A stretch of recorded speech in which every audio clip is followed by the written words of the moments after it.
Assalamualaikum warahmatullahi wabarakatuh. Salam sejahtera kepada para audiens sekalian, pada guru-guru serta murid-murid yang menonton sesi penerangan ini, video ini ya.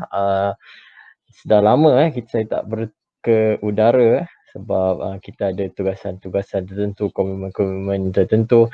As well kita juga tahu di mana kita juga sekarang ni tengah masih lagi berhadapan dengan pandemik ini. Begitu juga dengan tugas guru-guru. Saya pasti guru-guru yang di luar sana juga merasai bagaimana kita kena mengurus anak murid kita, seperti dahulu. Kita dah berada dalam norma yang baru, kita kena lebih aware tentang mereka. Jadinya banyak tugasan yang bertambah ya di samping kita mengajar anak murid kita.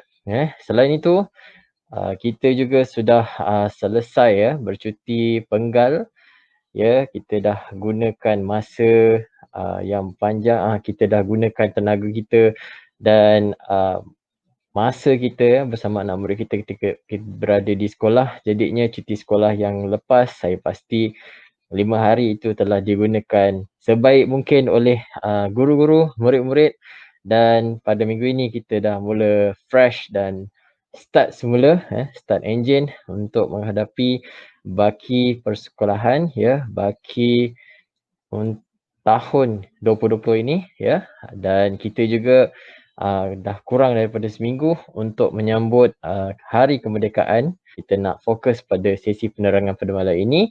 Jadinya ini adalah video penerangan untuk cekal BMX6. Baik, untuk makluman para audiens sekalian, ini adalah slide pembentangan ya bagi PDPC penerangan dia. Okey, PDPC cekal BMX6 unit ke-32 berjiwa usahawan, disediakan oleh saya, Cikgu Ahmad Sabik dari SK Senibong. Untuk makluman para audiens sekalian, walaupun kita sudah berada di sekolah, kita dah kembali semula ke sekolah ya, sesi pembelajaran pun secara bersemuka dengan mengamalkan SOP dan juga norma baru. Walau bagaimanapun pada pihak kami, saya masih lagi melaksanakan PDPC secara atas talian ya, secara atas talian.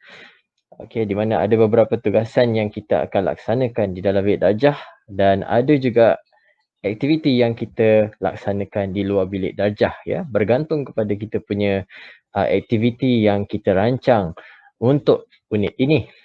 Baik, tanpa membuang masa kita lihat dahulu, kita review dulu apakah objektif pembelajaran pada unit ini. Baik, ini adalah senarai ya, senarai objektif pembelajaran. Di sini kita dapat lihat ada 7 ya, 7.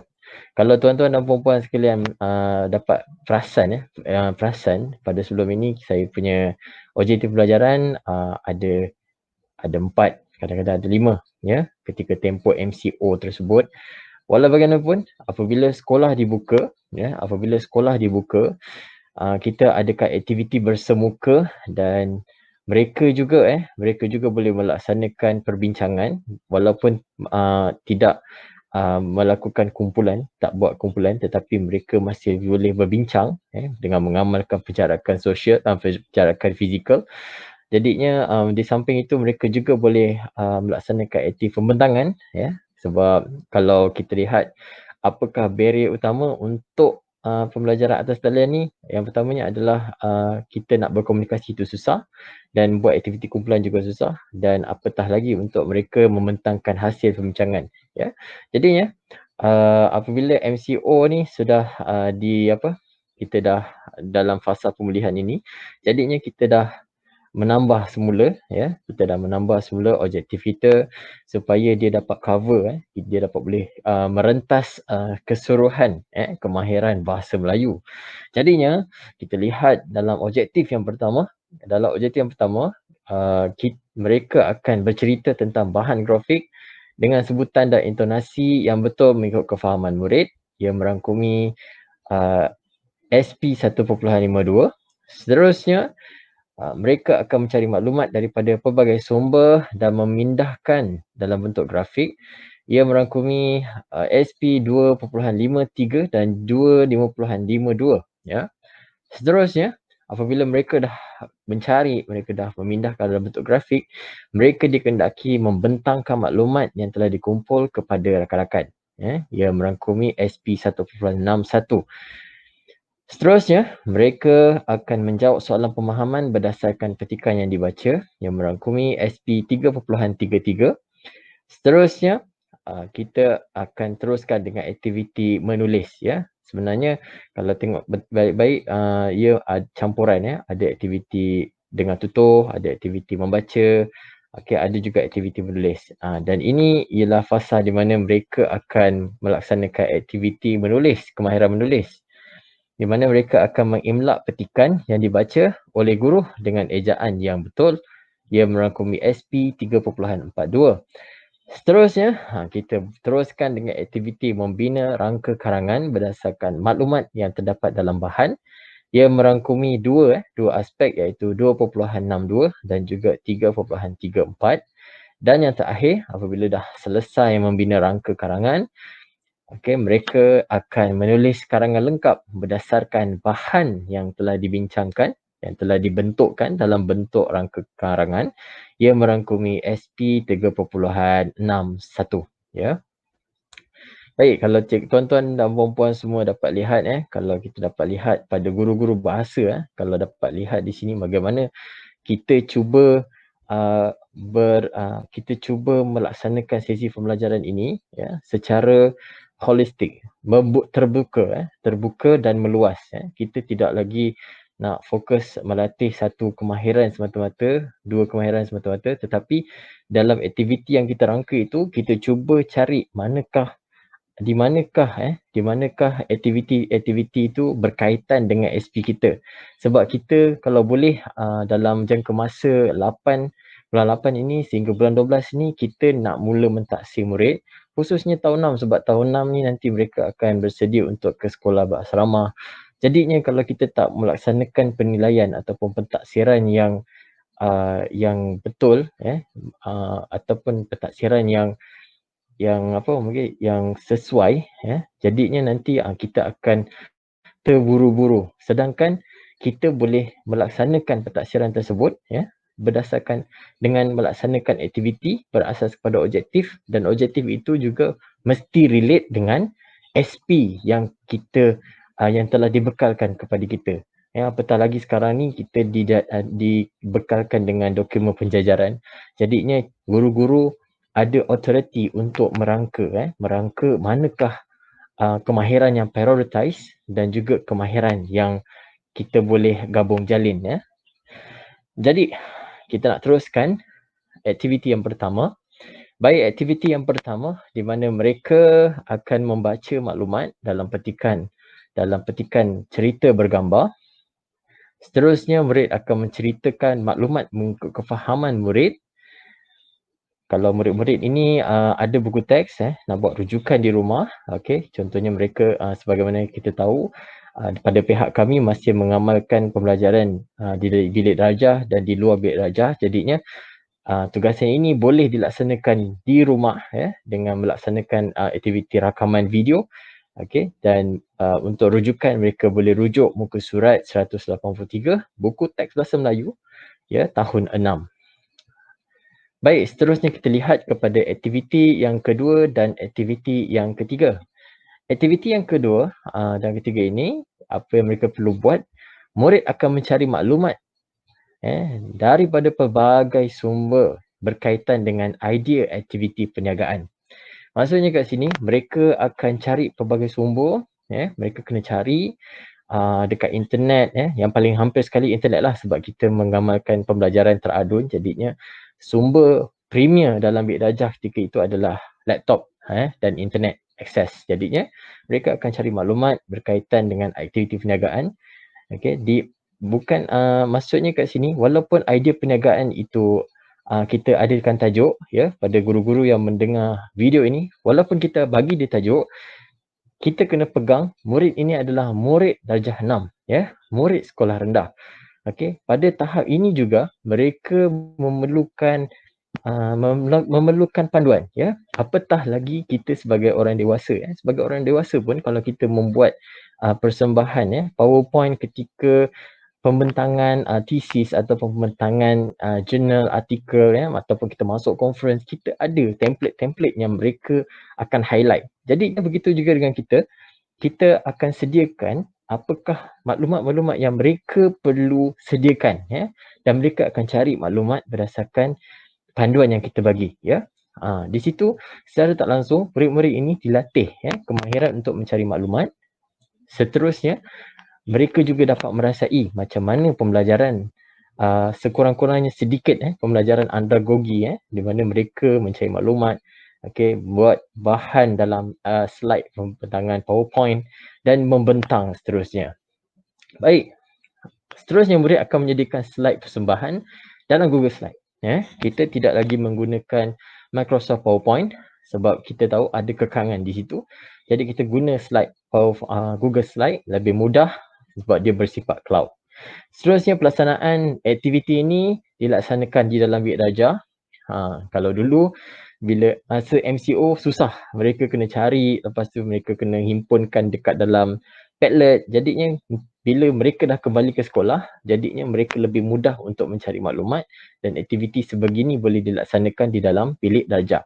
Baik, untuk aktiviti ketiga, mereka akan membentangkan hasil perbincangan bersama rakan-rakan. Hasil perbincangan ini, apa yang kita nak, di samping mereka menyampaikan maklumat, mereka juga dapat berkomunikasi dua hala. Maksudnya kat sini, jika yang mendengar itu ada persoalan, mereka boleh mengeluarkan pendapat, boleh mengeluarkan idea ataupun mereka boleh bertanya kepada pembentang dan pembentang akan memberikan jawapan berdasarkan kepada pemahaman mereka. Baik, seterusnya kita lihat kepada aktiviti yang keempat. Dalam aktiviti yang keempat, murid-murid akan membaca petikan pada muka surat 185. Seterusnya, murid akan menjawab soalan pemahaman dalam Google Form. Lepas mereka dah baca keseluruhan petikan tu, mereka kena jawab soalan pemahaman dalam Google Form. Aktiviti ni dilaksanakan di luar bilik darjah.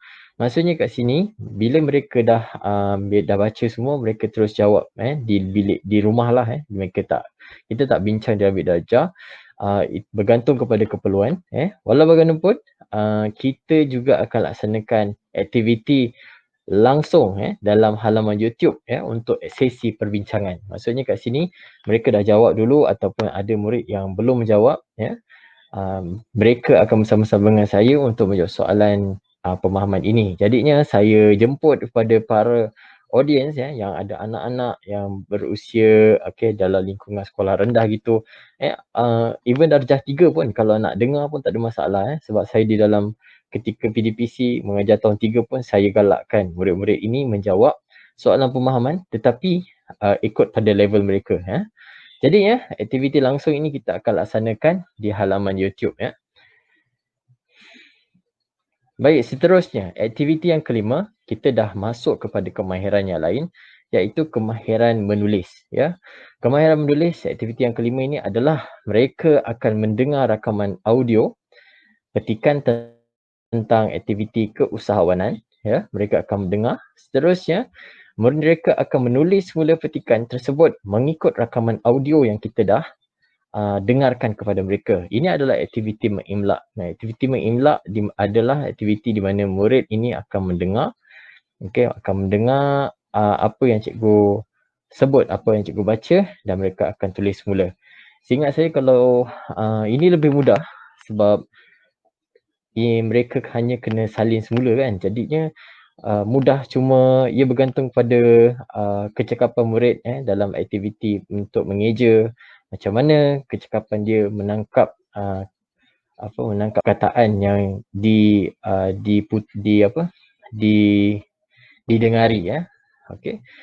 Dia lebih mudah lah. Kalau saya ingat dulu, kalau saya masa ambil muat dulu, saya rasa saya tahu cikgu-cikgu semua ataupun para audiens yang menonton ni pernah ambil muat, pernah rasa macam mana peperiksaan muat itu berlangsung. Kita dengar rakaman, kita kena jawab soalan berdasarkan pada rakaman tersebut. Itu lebih sukar. Walau bagaimanapun, kita boleh gunakan sebab itu adalah satu idea yang kreatif. Mungkin satu masa kita akan buat menjawab soalan pemahaman tetapi berdasarkan pada rakaman audio. Luar biasa. Tapi tak apa, kita cuba. Untuk aktiviti ini kita laksanakan di dalam bilik darjah. Baik, untuk aktiviti yang ke-6 dan yang ke-7, apa yang mereka kena buat? Aktiviti yang ke-6, mereka akan membincangkan rangka karangan berdasarkan pada tajuk.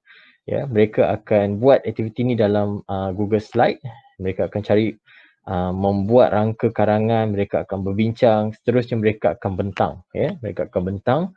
Seterusnya apabila dah selesai pembentangan tersebut, mereka akan menulis karangan lengkap berdasarkan kepada bukan pada petikan sebenarnya, pada rangka yang mereka dah bina, mereka yang telah dibincangkan. Okey, untuk aktiviti ini boleh dilaksanakan di dalam bilik darjah ataupun di luar bilik darjah. Jika murid-murid ada peranti di rumah, kalau nak pakai laptop, okey, saya boleh kalau ada laptop lebih baik. Kalau nak pakai handphone ni boleh juga, itu adalah satu effort sebenarnya, tapi macam biasalah kalau kita pakai handphone ni, dia punya kekangan dia mungkin kecil, and then ada masalah internet, and lepas tu dia punya apa dia, yalah, kadang-kadang kita nak adjust apa-apa kan agak sukar. Walau bagaimanapun, itu tak ada masalah, dia bergantung kepada murid-murid itu sendiri untuk melengkapkan tugasan yang kita sediakan ini. Baik, ini adalah senarai nama murid untuk tugasan-tugasan tersebut. Ada 7 tugasan dan ada 8 orang murid yang akan terlibat. Kita akan sediakan recording. Mungkin recording ini lebih lebih tersusun dan lebih bukan semualah kita akan potong-potong mengikut kesesuaian aktiviti. Maksudnya aktiviti pertama, okey, ini dia punya hasil, 2 ini hasil dia. Baik, secara keseluruhannya, murid-murid yang melaksanakan aktiviti ini, kita masih lagi mengamalkan pembelajaran sebegini.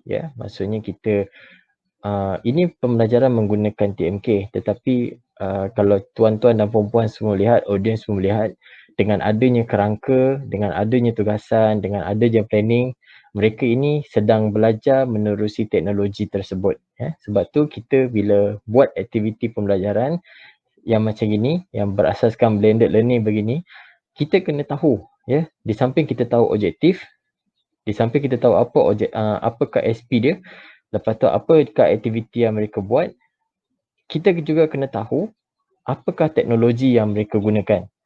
Apa teknologi yang mereka akan gunakan dalam PDPC. Lepas tu kita juga kena decide mereka nak guna ketika dah bilik darjah ataupun di luar bilik darjah.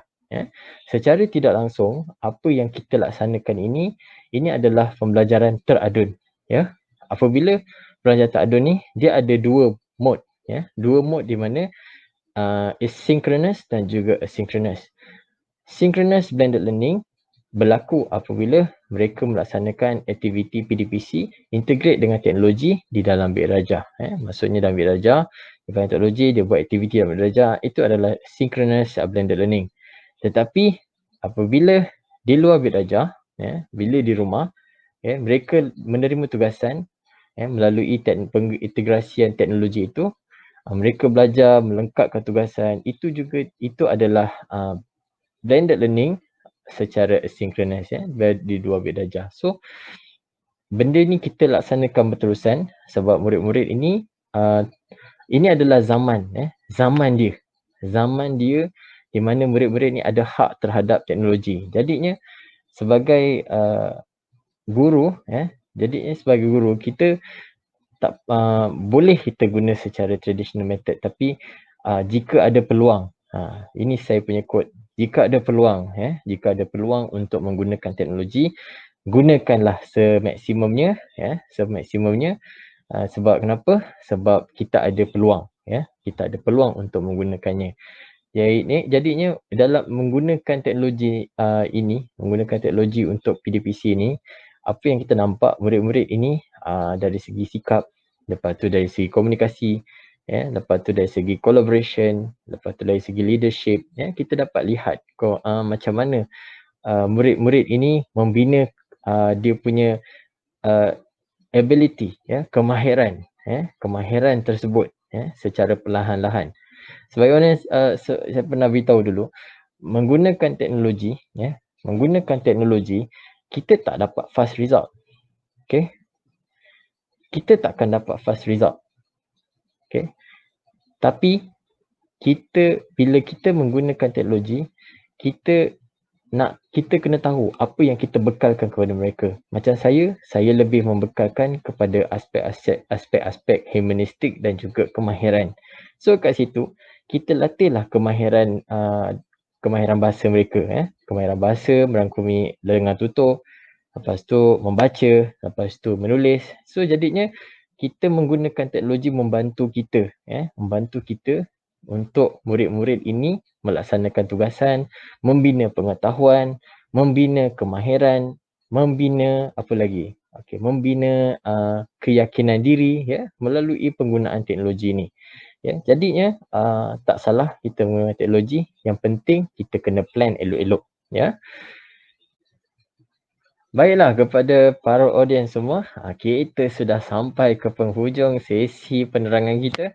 Jadinya, jangan lupa untuk subscribe channel saya. Dah lama saya tak sebut perkataan ni, sebab kita dah lama tak berjumpa, banyak tugasan masing-masing. Jadinya, jangan lupa untuk subscribe channel saya, Kabuki Teacher. Dekat situ kita boleh menonton. Saya dah sediakan video untuk PDPC. So, cikgu-cikgu semua boleh melihat macam mana aktiviti PDPC berasaskan blended learning itu dilaksanakan. Terus tu kita ada juga video eksplorasi teknologi. Jangan lupa kalau pergi ke channel saya, jangan lupa untuk visit saya punya video berkaitan dengan KGDL. Itu adalah kerjasama antara KPM dan juga UNICEF Malaysia untuk memperkasakan pembelajaran digital. Seterusnya dekat dalam channel saya juga ada video tentang bual bicara, dan juga ada juga sesi perkongsian tentang bahasa Melayu. Seterusnya, itu kalau nak subscribe channel saya. Kalau nak jadi friend, maksudnya kita nak meluaskan jaringan, nak bertanya, nak berkongsi maklumat, jangan lupa boleh jadi friend di Facebook saya, MNM Sabik. Dekat situ kita boleh berkolaborasi, boleh pakai chat, and then ada juga shout out yang kita dah sediakan untuk audience semua. Baik. Jadinya sampai di sini saja sesi perkongsian saya. Jangan lupa kita akan bertemu lagi dalam video yang akan datang. Baik, Assalamualaikum warahmatullahi wabarakatuh.